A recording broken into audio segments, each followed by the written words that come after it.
I could put you in the brig for what you've done, but I won't do it. Talking Dicks Comedy Podcast, the spin-off from the web series The Two Dicks. I'm Al Ducharme in Studio City, California, and that is Al Romas in Tampa, Florida, and I think we landed a big fish. Who is it, Al? Well, I think today we got one of the bigger ones that you're going to get, and in fact, I think he's your boss, Alfred. That hurts me. Why do you hurt me? That's why I said it, and well, it's the fact. Let's welcome him in right now. Come on, the one and only Bill Burr. Oh, Al on Al argument. I don't like this. I'm not his boss. He was nice enough to come on the show. I work for people. On the show. You're fired. I know. You're fired. You're fired. So he was nice enough. You're fired.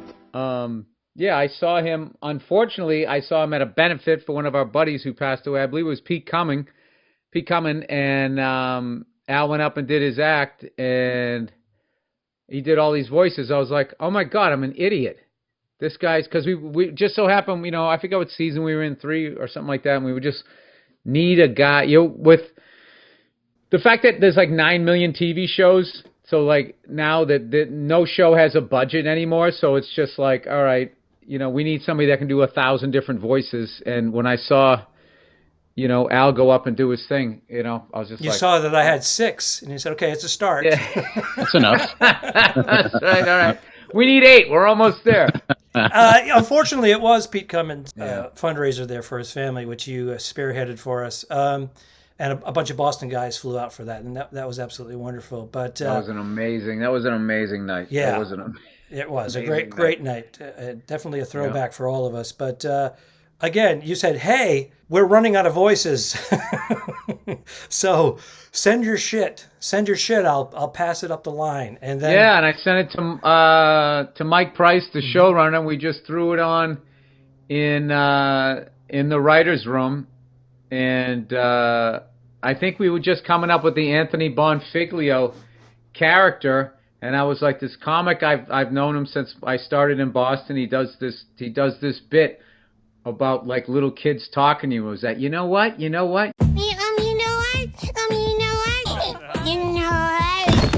the worm, and I ripped him in half, and I made 2 worms, and you know what? fuck, spit it out, Mommy! You know what? And we put it on. Everybody just bursted out laughing, and we literally wrote the bit to your joke. So you should have got a writing credit on it too. So. Again, I was overjoyed to be a part of it. But when I went to the initial table read, I wasn't sure if it was like a done deal or what, but I thought I was going to go to a table read with 8 people, 10 people, because it's an animated show, cartoon. Yeah. So I'm like, okay, this is cool. And I get there, and it's in a hotel ballroom, and there's all the big wigs. Conference room.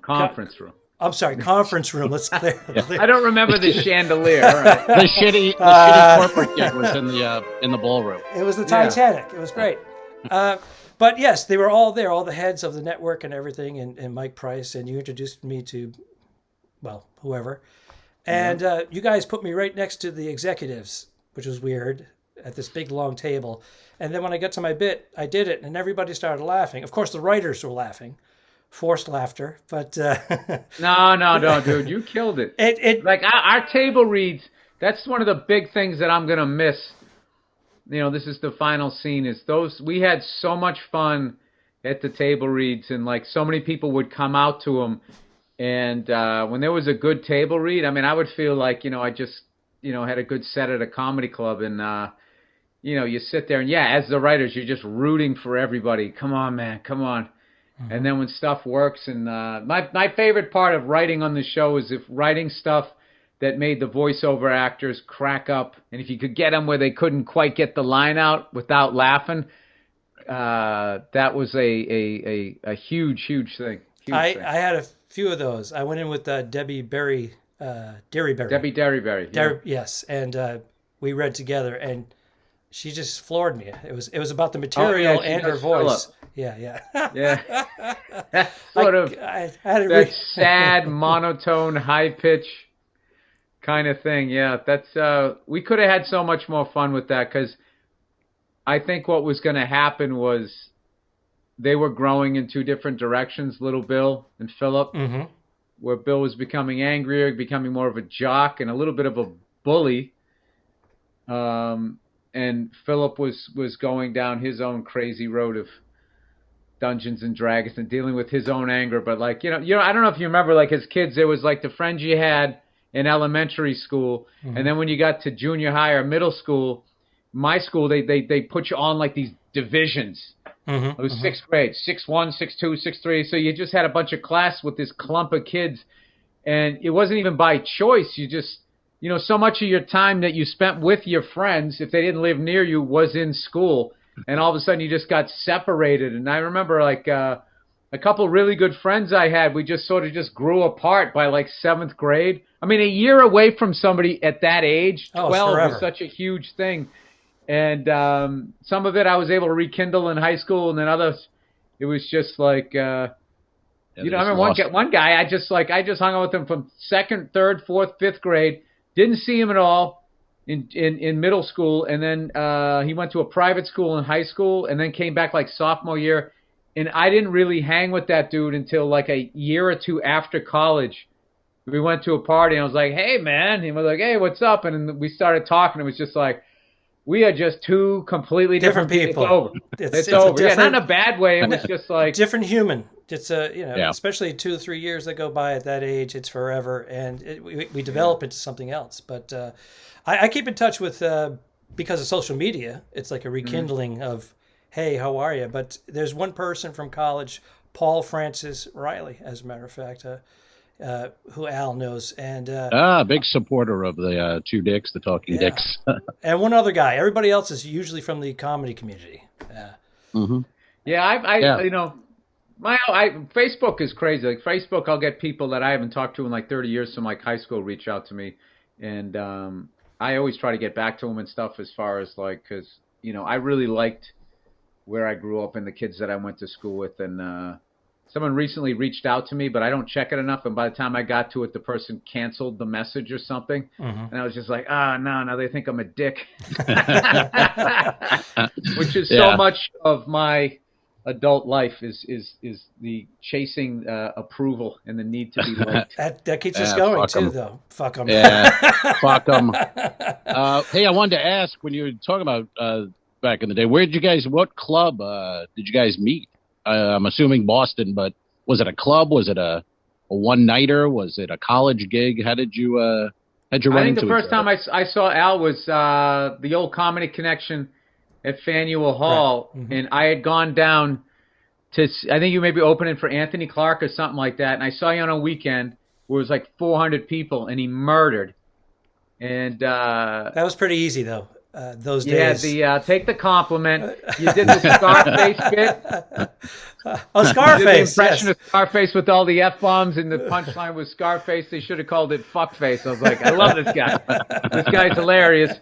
And, I always love guys that are like super smart but like really silly. It's sort of my favorite thing. So the first time I really remember doing a road gig, remember you, me, and D'Elia went up Maine. Had a gig in Maine or something. Yeah. I can't remember. We had this road trip, and I think that's when we first started becoming friends, and then sort of moved to New York at the same time. But interesting enough, and all, yes, we all sort of kind of came down around the same time. Carrie Louise. We did, but going back to the high school thing, how we separate. Your comedy group went over here, and then we went over there, and then we'd always bump into one another eventually. The Dangerfields was the middle ground where I would run into, but you I stopped doing sort of uptown gigs. I don't want to talk about clubs or anything. Okay. But there was a certain club that I loved, but the Late Show became a borderline knife fight. Yeah. And I felt like they punished you for being funny, and they would just put you like the Late Show check spot. And I was just like, whatever happened to the 920 spot? And they started booking the club where they were putting softer comics there because they knew that they could handle it. And it's just like, well, how are they ever going to get better unless they do this? And then, there was a certain handful of us guys where they just always gave us those spots. And it's like, well, how am I always going to improve if I always have to go on stage with the fucking whip and a chair? So I ended up sort of gravitating. I became sort of a Gotham comedy seller, Boston Comedy Club guy, because there's only so many you can work, or back then, or you end up double booking yourself or something. So, and then I always did Dangerfields because you could do like a half hour. Right. During the week. During the week you could do that. So that place freaked me out, man. I don't know. I would take it, but it just always freaked me out. The Dangerfields. I never could get a handle. Could never get a handle on that club. The fucking reverb never fixed. Was cranked all the way up. They never. Yeah. And one day after I worked there for 8 years, and then somebody finally who like played guitar or something walked over to the little mixer and went like this. Yeah, I know. That's all that needed to be We weren't done. allowed to go near it. I didn't even know where it was. It was hidden in like a vault somewhere. They said, "Can we just near where Chario and that dumb waiter." The dumb waiter, they literally pulling the thing up. It was a friggin' museum. You know that place just went under, It just went under. The dumb waiter with the cockroaches and they're bringing out the shrimp and giving it to the drunk people. Yeah, that was great. And Chario's eating the shrimp on the way back when he cleared the table. You go, what? No one touched it. Arr, arr, and he's eating it. He just passed away, actually. Not too long. Yeah, Chario passed away. Yeah. I didn't know that. Yeah. I think. Oh, was man. it last? We used to have a bit. I used to do a bit with him. We had like a fucking Ed Sullivan bit, and anytime I would go in there, the bit was simply that I would just start making fun of him. And then he would stop and he would just look at me and he wouldn't say anything, and I would just keep making fun of him. Just the way he would look at me, he would get these laughs. And then I'd be like, "What's going on with you, Chario, huh?" That's right. He would walk in, I go, "Chario, Chario," and I would just start making fun of him. And everybody would laugh, think I was picking on this old guy. And then he goes, the punch, the setup was basically, what, you don't say anything? You can't say anything? And then he would just look at me and he would slowly just bring give me the finger. And it killed every time. And he would get so amped up. He'd be like, "I waited that time. I waited to bring the finger." He'd get so amped up. Do you see what you started, though? Because then he started doing it he wanted to perform. And he actually started doing stand-up late night towards the end there. He would go up, after 11 o'clock. How old was he? I would say he was young for his age, but I think he was close to 80. Yeah, I was. Yeah. But he was younger. He was that Greek, strong, manly man, big forearms. And how did you hear he died? I had no idea. On social media, probably. Yeah, I saw it on Facebook. Somebody, one of the comics posted it. How long ago? I think last year, just before the pandemic. Ah, fuck. And that's what I want. That brings us into the pandemic, because I want to talk about the pandemic briefly, just touch upon it and how it's decimated live performances of everything, where we are now and where it's heading. I want to get your take on that. But also, Paper Tiger comes out, pandemic starts. I mean, you caught the tail end. But this year, or 2020, was not horrible for you. I know you had a lot of things in place that were coming out. And it just looked like that's kind of dried up, Al. 2021 is going to be. Well, it just seems like you got a bunch of things in the can, and they just kind of started coming out. It was a pretty good year. You had King of Staten Island. You did SNL. You did a lot of great projects. What's your take? I threw a lot at you. Sift through that. What's your take on what happened, where we are now with live comedy? Well, it's kind of weird that the microphone you have behind you is oddly shaped like a gravestone. Am I dying? Am I dying up here? No, I mean as far as like live performing. Yeah. Apropos, I guess. There it is. What's going on with it? I think it really exposed the internet. Is the biggest thing that I got out of this. That there used to be sort of like. There was already sort of a Hatfields and McCoys with conservative and liberals, but the fun of politics was reaching across the aisle, the old Tip O'Neal half in the bag handshake, and then you'd work it out.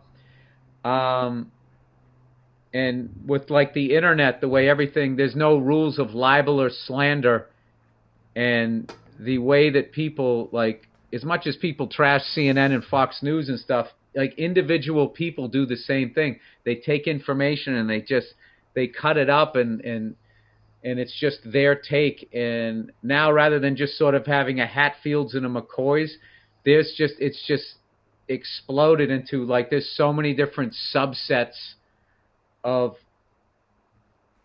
thought, and it's just so fucked up now that like in this pandemic, just watching people who have no medical background questioning doctors and nurses what they're saying, because according to their research, they're on the internet watching videos.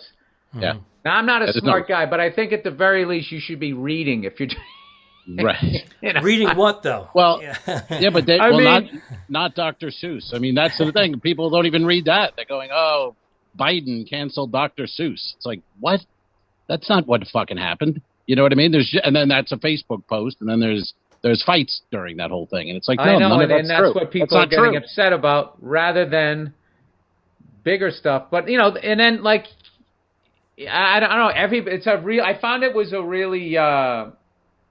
It got a lot of people into their egos, the pandemic, because, one thing that I learned, I learned a lot about people and myself going through this business, failing and just being like, when you run into the same wall 80 times, then at some point you got to be like, all right, there's got to be something that I'm doing that I keep running into this wall, or I keep meeting this person, or I keep dating this person. What am I bringing to the table, rather than being like, this fucking business sucks or whatever. There's a lot, there's people that has like such control freaks, which I understand that they don't want to work for somebody else. They want to work for themselves. But then it becomes, that fork in the road where you so hate being controlled that you know that other people don't want to be controlled, so you don't do it. And then other people just repeat the behavior. So I saw a lot of the people that repeated the behavior couldn't fucking handle that the pandemic took away their sense of power, their business, and lording over the people that worked for them. And the way that they rebelled was not wearing a mask and downplaying it. And dude, you just take fucking vitamins or whatever, like with no medical background. Right. And it's kind of funny. I don't know how to dance around this, but there was person not in show business, but this person that I immediately just could not stand.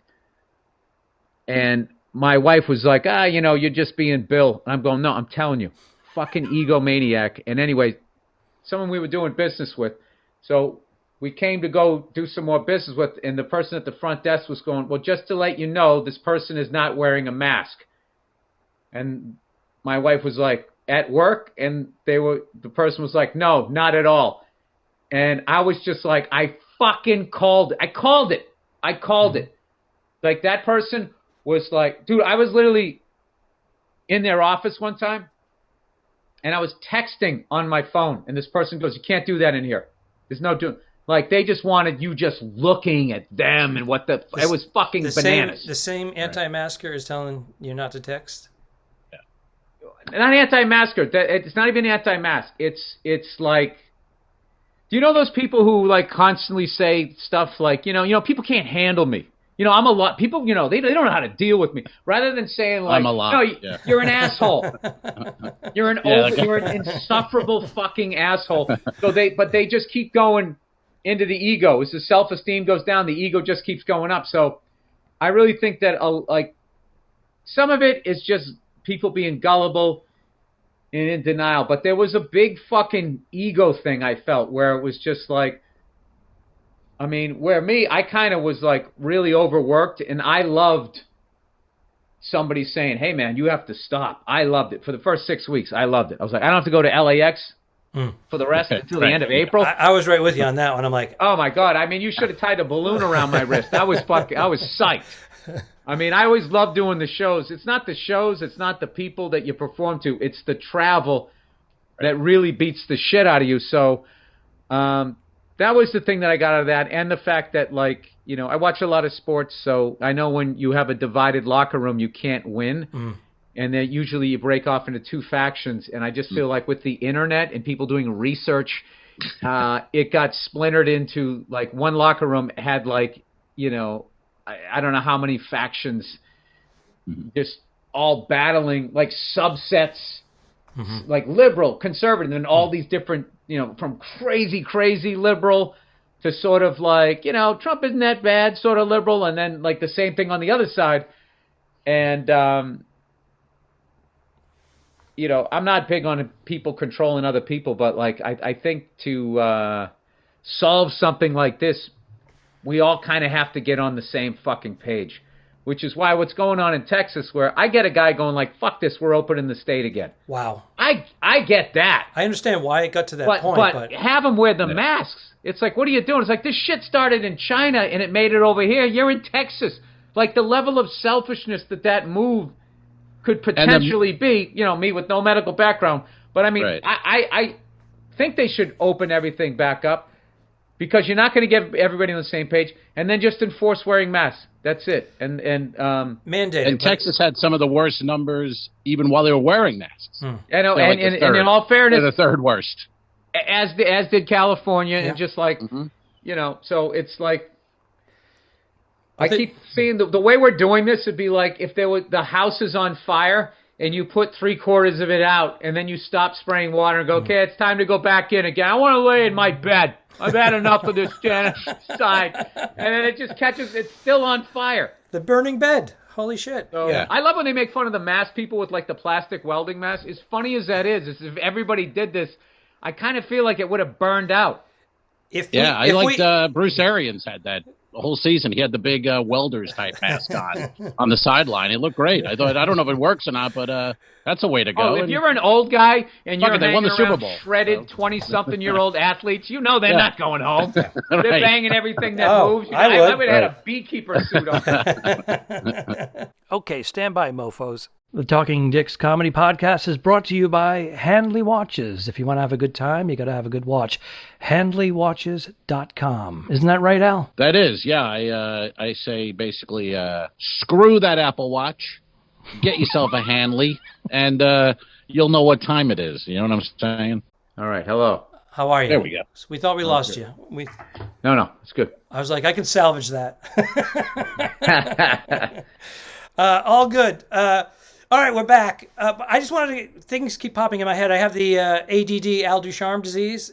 I coined it. We were at Jackie Flynn's, and his daughter was dating Indy driver Colton Herta, the youngest Indy winner since 1952 or something like that. Right. And we all had masks on. And you turned to me and go, oh, hey, how are you? Because you were introduced to him. And then you just rattled off a bunch of stuff about Indy and F1, and I was like, what are you talking about? And the kid was like, he was a little starstruck because he was like, yeah, but he couldn't engage with that much, but it was just funny. You were like, he didn't know who the hell I was. I think he was just going, God. No, I think he did. Dad fucking talking cars. No, I think he was privy to who you were before he got there. So, but it was interesting how you just like rattled off a bunch of stuff, and he was like, he knows more than me, and I'm a race car driver. No, he wasn't like that. No, it was, I went to the Indy 500 back-to-back years in like 94, 95, or 95, I think 95, 96, which was really cool. And then one time, for All Things Comedy thing, I got to interview Danica Patrick right before her last race.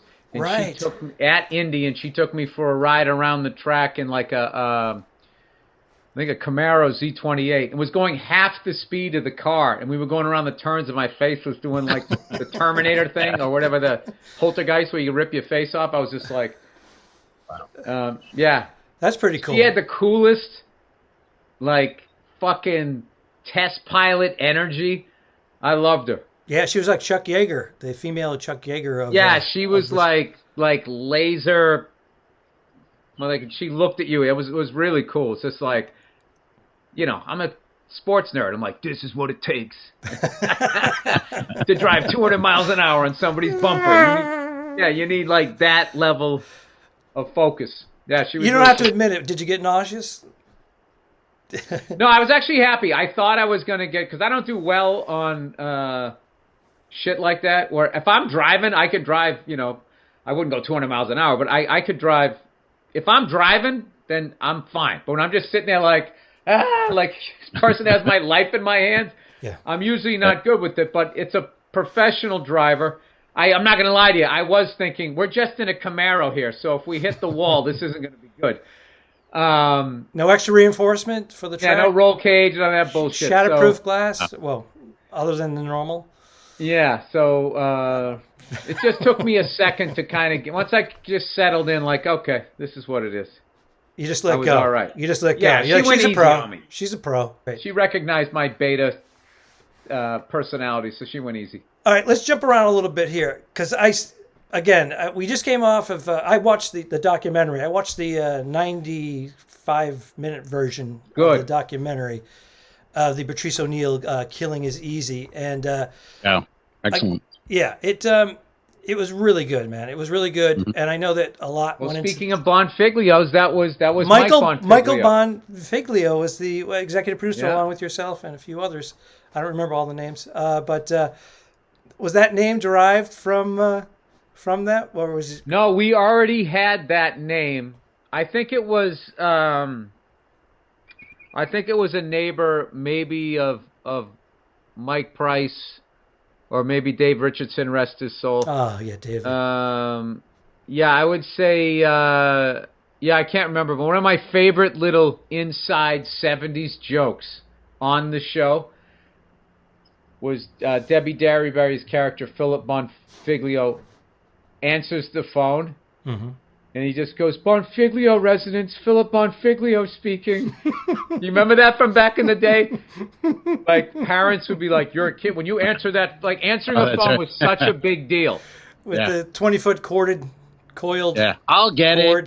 it. So but if you were a kid, it was like you were stepping out into the real world, and you will not bring shame to this family. And you say the name, residence, and then you say who you are, who's speaking. That was one of my favorite little things. There's so many little 70s things, but that was the thing. I remember that was I forget. You were representing Mike Price. The family wanted to make sure that you were representing the family, and they brought you up well. They taught you well. They didn't want to be embarrassed. Parents were so sensitive back then. We don't want to be embarrassed. You kids don't embarrass us. But now, I mean, when you think about how much less class we have. There's this weird thing where it was way more fucking racist and sexist and all of that shit. But then there was this other stuff that wasn't. People they would wear a suit to a ball game. It was all respect too. There was respect. Yes, and all holding that doors. Shit's gone. But yeah. Good afternoon. I think part of that though is because there was way more mom and pop. Customer's always right. That you were held with more respect, so you carried yourself with more respect. Like, I remember talking to, someone who used to be a stewardess on Eastern Airlines, was saying people used to dress to the nines when they got on a plane, and it's now they come in there dressed like bums, and it's just when they kept pushing the rows closer and closer together, you had to buy food, and you just kept treating us more and more like shit. It's just like, who's going to wear a suit to get treated like shit? Same thing with all the casinos. It's amazing, too. though. Yeah. Go ahead, it's amazing, Al, too, when you see when you see pictures and film of Yankee Stadium or something in the Sunday best. The 50s. But it's summertime. It's August, and these guys are wearing a suit. Wool They've got suit. a hat on, wool suit, and the players, those uniforms remember Ruth and those. I think those pounds. were wool. Yeah. Those guys were wearing wool uniforms. But just itchy as hell. Oh my God, sliding in that thing and just horrible. Different times, man. It's different times. Yeah. Well, but Vegas and airlines and I don't know. Even Atlantic City, the boardwalk on Sunday. You see those old pictures in some of the hotel lobbies from the 30s, the 20s. It's everybody's in their Sunday best with parasols, and even the common, the blue collar worker. And they wore more to go in the water than they did. Yeah. I mean, the bathing suits were fucking long sleeve and long pants, and I want those to come back. I do too. I am.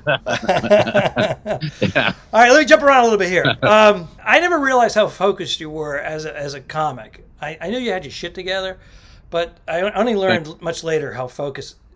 You're welcome, Al.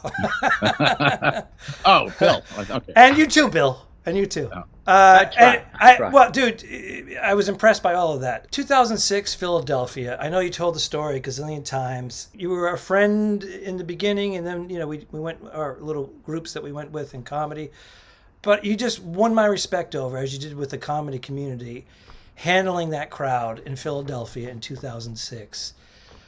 I'm sorry to make you regurgitate. Give us a rundown. I thought it was amazing. I'll tell you this. I thought my career was over. Because I didn't hear you turned the crowd around. Like, it was just, it was Thunderdome, so I was just swinging, trying not to go down. And you defended I that remember stage. riding home with Bobby Kelly. Mm-hmm. And Bobby Kelly driving. I remember driving into the place with Bobby Kelly, and it looked like we were going to an Eagles game.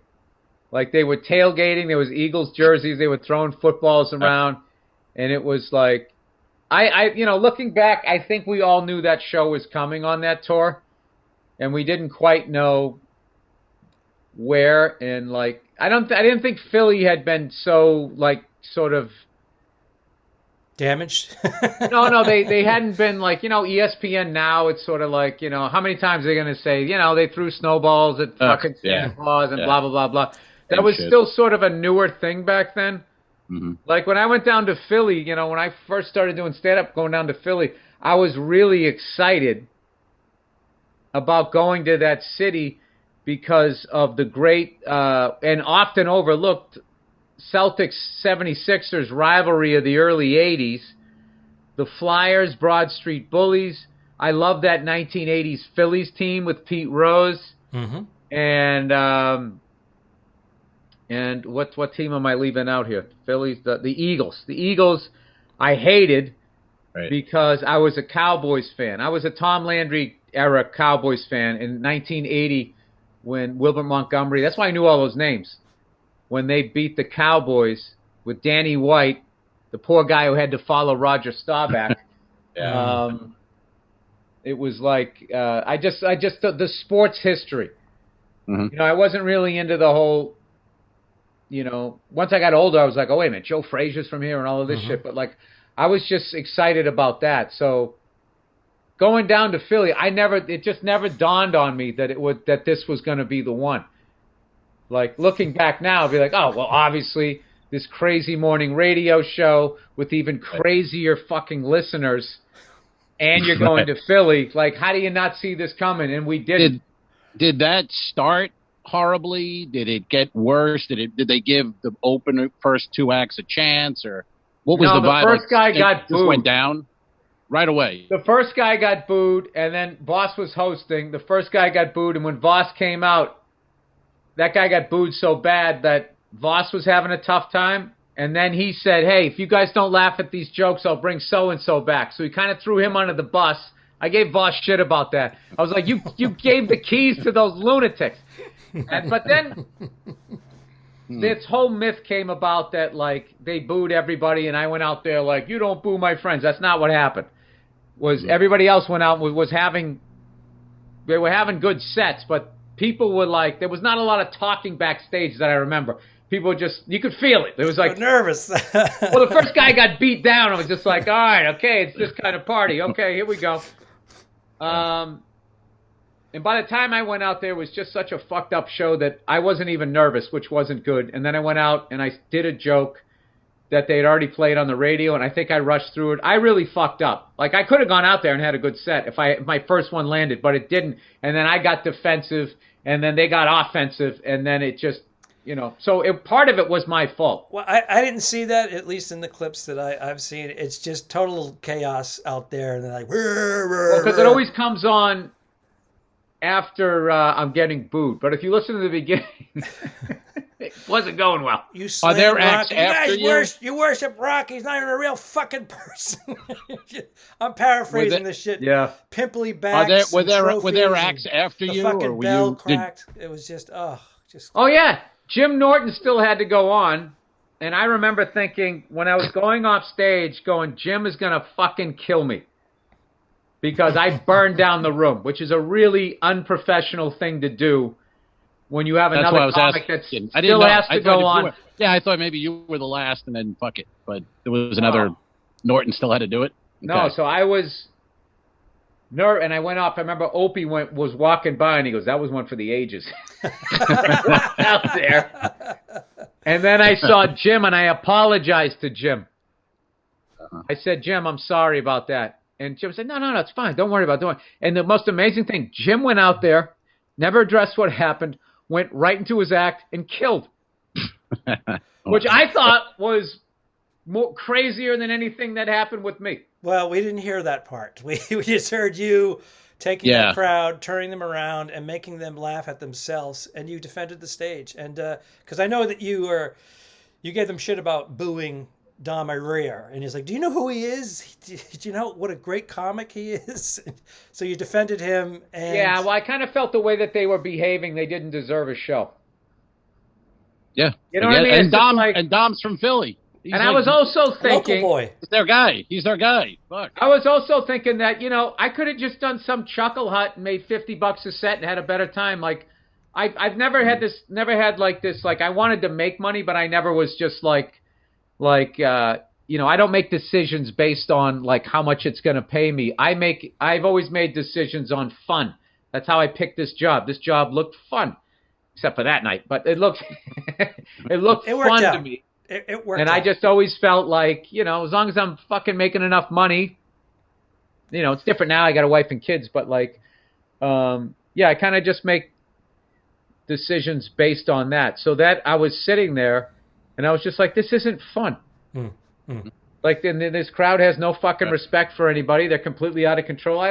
These fucking people don't deserve a fucking show. So I was thinking, fuck these people. So then I walked out there, which really wasn't fair because it wasn't the whole crowd. It was just a subset of fucking drunk idiots. And that can happen to be honest, were just the way I was when I was their age, which is kind of right. Because and that can happen any comedy club, anything. You read the audience wrong in the very beginning, and you could fucking, go after them. And then it's like afterwards you go, they weren't even bad. Like, but here's one for you as far as karma goes. In 1988, maybe, November of 88 or 89, I think, I saw Andrew Dice Clay at the Worcester Centrum, and an unknown Eddie Griffin opened up, and I helped try and boo him off stage because we all thought, Dice is going to like this. So I was that meathead. And Eddie Griffin didn't leave.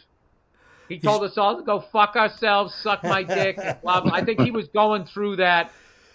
Do you think you were channeling him in 2006 in Philly? Do you think you channeled him? No, I'd been booed before, and I remember after getting booed, afterwards, the embarrassment of it. I remember just thinking, like, you couldn't have made fun of the guy in the Hawaiian shirt, the guy with the man tits. You couldn't have said something. I was really beating myself up. Right. Yeah. So I was just like, at least you could have done that. Like, I didn't leave. I didn't know what to do, and I just stood there, and I was like, fuck you. You didn't go for any safeties, any life preservers. You just went in defense mode.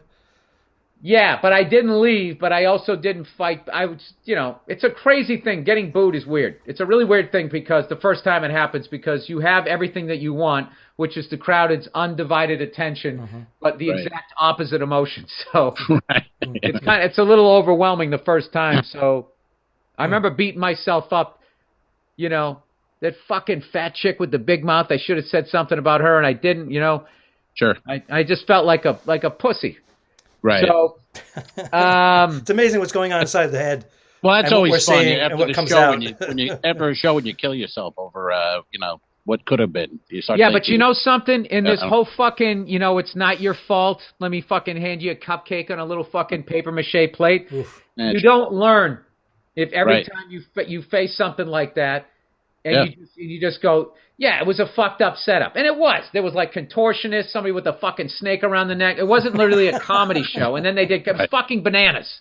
Somebody saying, pour some sugar on me. It was fucking bananas.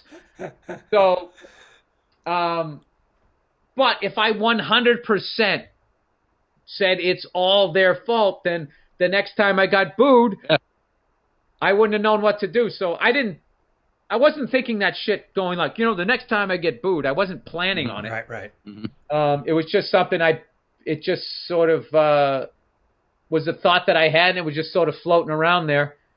And then, I don't know. So I don't know why that happened. But you said you thought your career was over, but the opposite happened. But I thought all you guys were going to laugh at it and be like, oh, nice.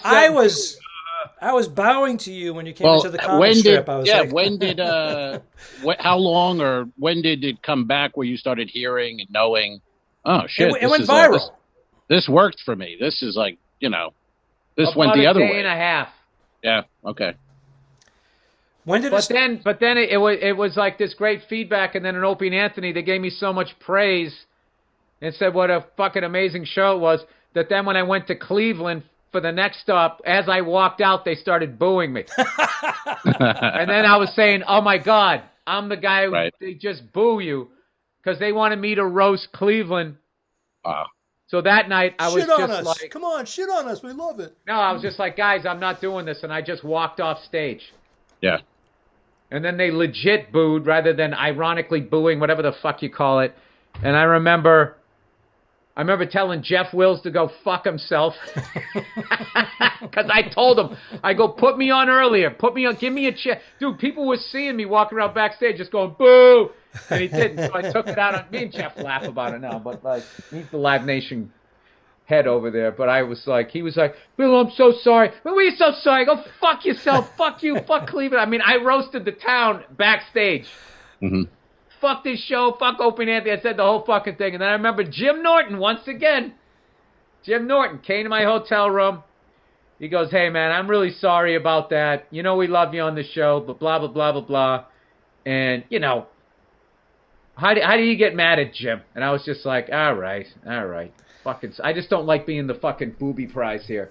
And he goes, understood.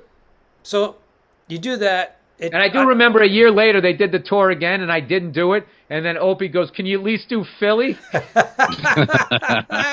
Which I will tell you this was the genius of that show. The genius of that show, which I've always joked that they used to play that Clint Eastwood music at the beginning of it, and I always thought that it should have been that song, "The Wheels on the Bus Go Round and Round," and it should have been like an animated thing where everyone on the show thinks they're on the bus, you know, but really just sort of hanging on to it. Because at any point, it wasn't just listeners and, you know, people that called in or celebrities that called in that went under the bus. You at any point, I remember Anthony one time, he fucking,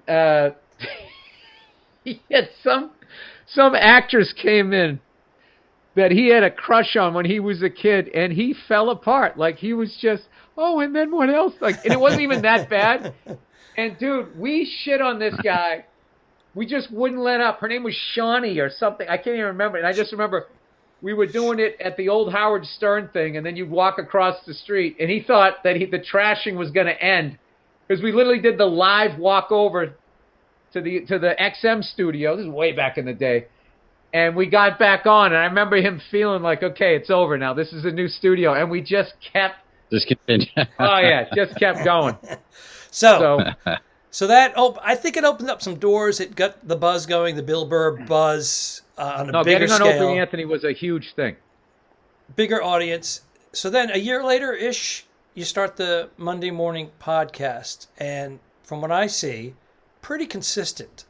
Did you know that was going to be a platform that was going to be... I had no idea. That was Bobby Kelly. Bobby Kelly pushed you? Bobby, technology, next level. Bobby has like Bobby probably got the vaccine last year. Like, that's like, he just is fucking... Hey, that was part 1 of Bill Burr on the Talking Dicks Comedy Podcast. Part 2 will be Monday, March 15th. Please come back, share, like, join, follow. It's all there. The Talking Dicks Comedy Podcast. No, really, don't mess with me, because I don't come down to the bus station and slap the dick out of your mouth when you're working, do I? Oh, get on up here, motherfucker.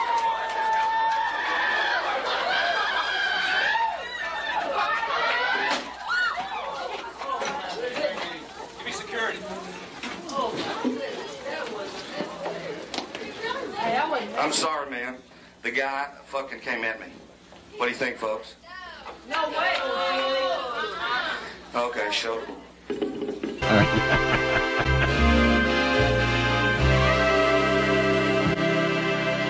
Subscribe. Mary. Patreon.com/forward-the-two-dicks. If you shoot me, you won't see a cent of that money. Why? I think it ends on that. That's beautiful.